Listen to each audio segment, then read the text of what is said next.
further collected anecdotes made ready for sharing with pilgrims before they come of age regarding the city Unending and the culture therein, including, but not limited to, the musical arts, the culinary arts, and the architectural arts.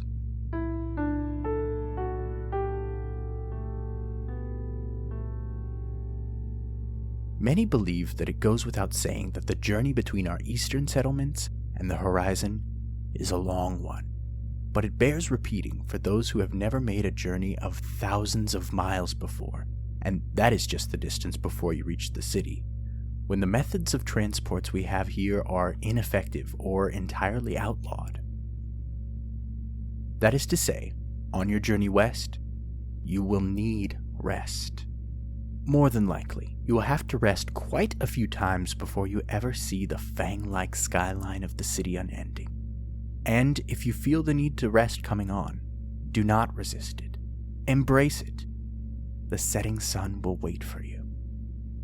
Pilgrims often talk about their rest after first seeing the city's skyline with awe and reverence. Buildings as tall as mountains cast shadows for miles to the east. Excited for the night, pilgrims will set up camp or find a place to stay and say their goodbyes to one another, knowing that tomorrow they will enter the city Unending for the first time and be separated.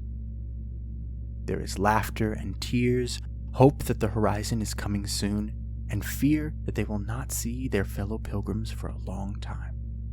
What they don't know, as we don't have buildings like those of the city back in the east, is that there is still a week or more of travel before coming to the city's suburbs, and then several days of travel to reach the edge of the city itself. When the pilgrims do finally reach the skyline they've been staring at for days, they stand alone before a gleaming metal archway and take their first breath of the city Unending.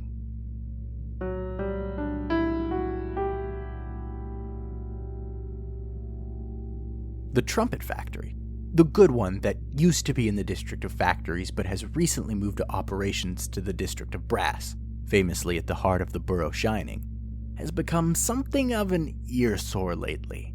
They've just began training their newest trumpet tester, a position which is handed down from generation to generation, and Clover never wanted to practice.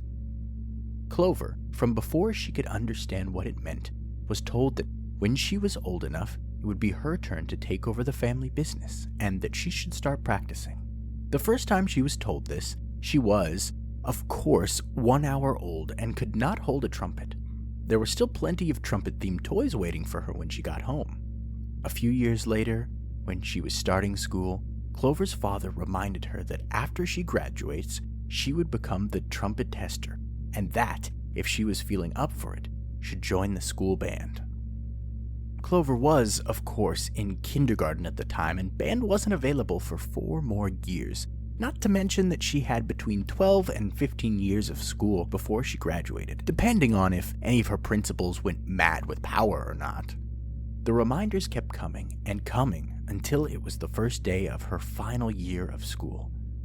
Clover's mother and Clover's father sat her down and told her once again that, very soon, sooner than she probably expected, she would become the latest trumpet tester in a long line of trumpet testers, just like her father before her, and that she should probably have started practicing 10 or so years ago, which was her father's age when he started practicing.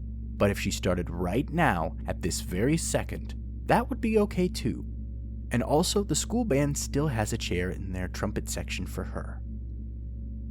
But Clover knew that a trumpet tester didn't have to be good at the trumpet, and there would be plenty of time to practice later, so why start now? So earlier this week, Clover had her first day on the job as the Trumpet Factory's latest trumpet tester, and as soon as all the paperwork was filled out, Clover started to practice the trumpet.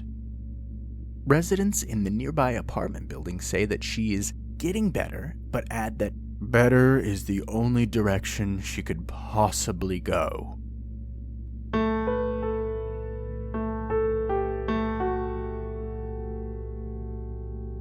I eat pencils, says the escaped gorilla sitting next to you at the pencil bar in the District of Schoolwork, which you found in the larger borough educational.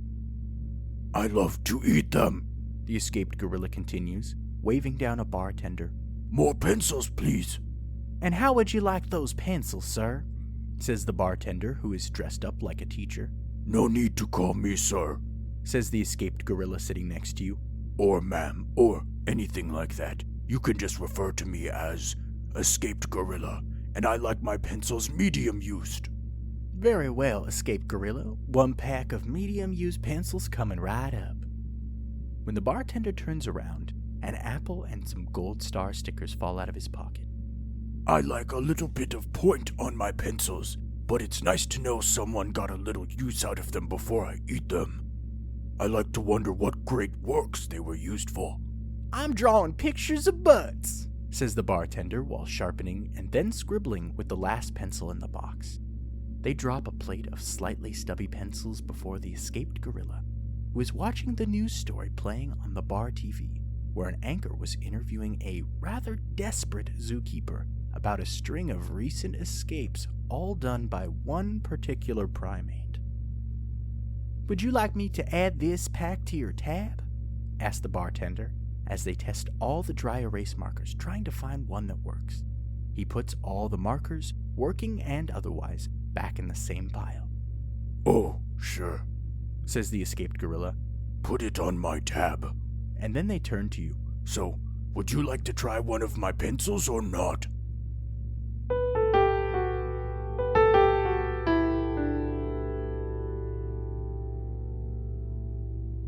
The clump is not part of the city Unending.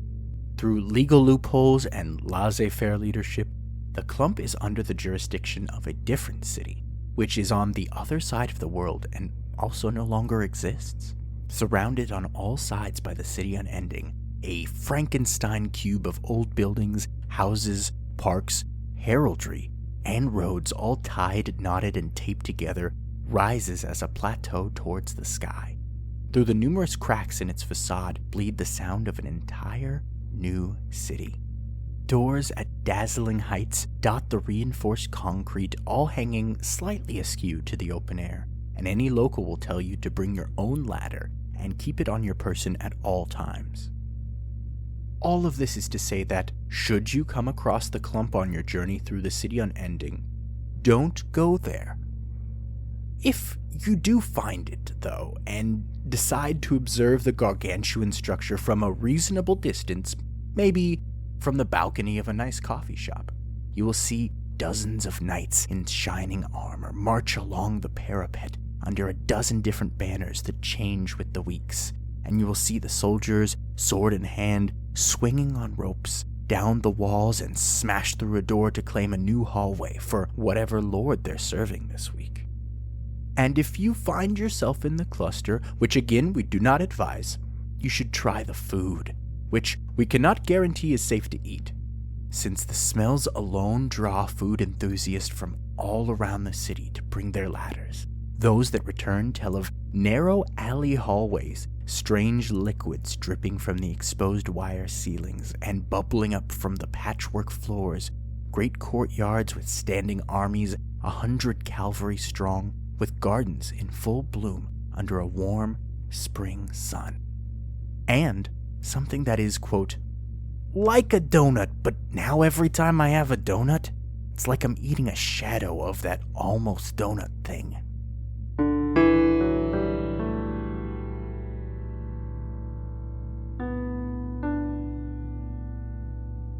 I didn't hear from anybody on whether or not they'd be interested in taking a stretch break instead of just a breathing break.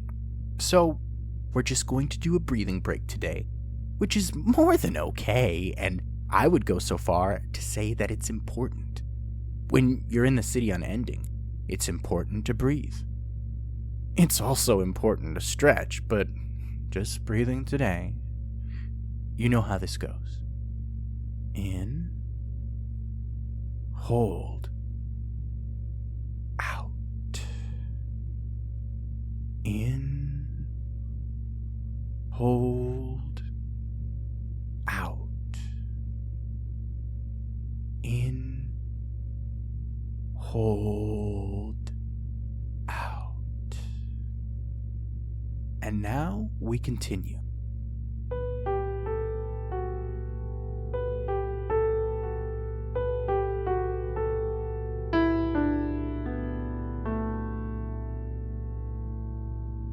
The mouth that we feed babies to is only barely a misnomer. It is, as you may have assumed, a massive mouth lined with shining white teeth that one day opened in the Borough Decadent and swallowed whole the district of pastries. No one was hurt during the Great Gasping, of course, as everyone was made aware of the event several years in advance by a scientist named Dr. Forgiveness. Dr. Forgiveness, who was still between names at the time, was studying spontaneous mouth events for her entire professional life and made a breakthrough while staycationing in the district of pastries. Obviously, if it was going to happen anywhere, it was going to happen here. Probably in several years so everyone can get a couple dozen months of pastries in and then scram. Which everyone did, because Dr. Forgiveness was a scientist and well respected in her field. I only say she was a scientist because she is dead now from old age, after a long and fulfilling life spent with people she loved and the work that allowed her to live in the district of pastries, and then later the district of sweets, starting slightly before the Great Gasping occurred. Today, the mouth that we feed babies to is, in fact, the only daycare in the city Unending that is open 24 hours a day, 7 days a week, including holidays. And it just so happens that babies love it there. The staff is calm, even the ones that are tasked with constantly brushing the teeth. And they are loving, and they all have a rigorous Montessori background. The more senior staff members even say that sometimes the mouth coughs up new babies from the back of its throat, and that these babies already know the alphabet. The oldest baby we've seen the mouth spontaneously create was 28, and now she works here, reads the pamphlet with an asterisk that reads, "They weren't actually 28, they were brand new and spontaneously created by the mouth that we feed babies to, but you know what we mean."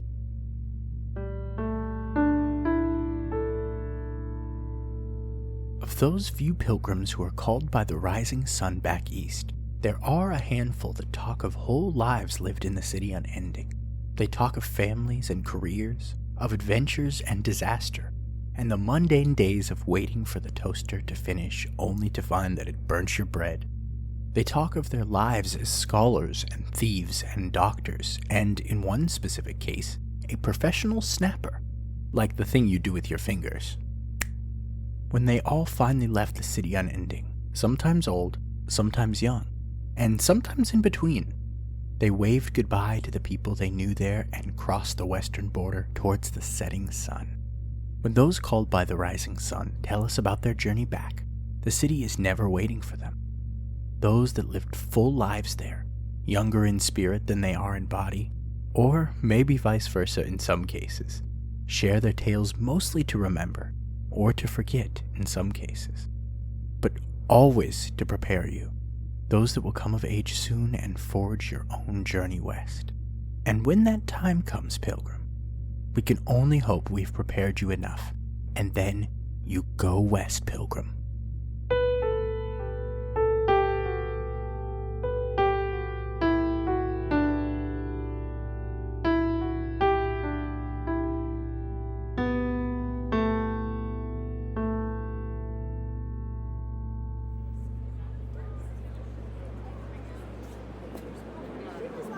Hi everyone, Monty here again, coming to you from a play I just saw in the city that I live in. The City Unending is a collaborative project led by Monty di Montalegre and produced by Wolf Mountain Workshop. This episode of The City Unending was written by Monty di Montalegre and performed by Joseph Sanford IV. Follow Wolf Mountain Workshop on our social media, which is Wolf Mountain Workshop anywhere that matters, for updates on The City Unending, Tales from Wolf Mountain, and anything else we feel like telling you about.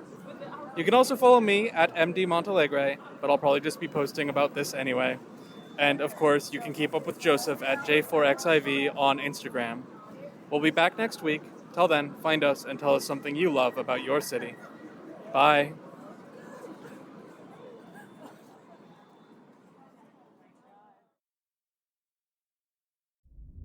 Wolf Mountain Workshop now has a Patreon. You can subscribe at patreon.com/wolfmountainworkshop at $1, $5, or $10 a month to support our shows and to gain exclusive access to our new Discord, the Caves of Wolf Mountain. We hope to see you there, and we thank you always for being a listener. Bye.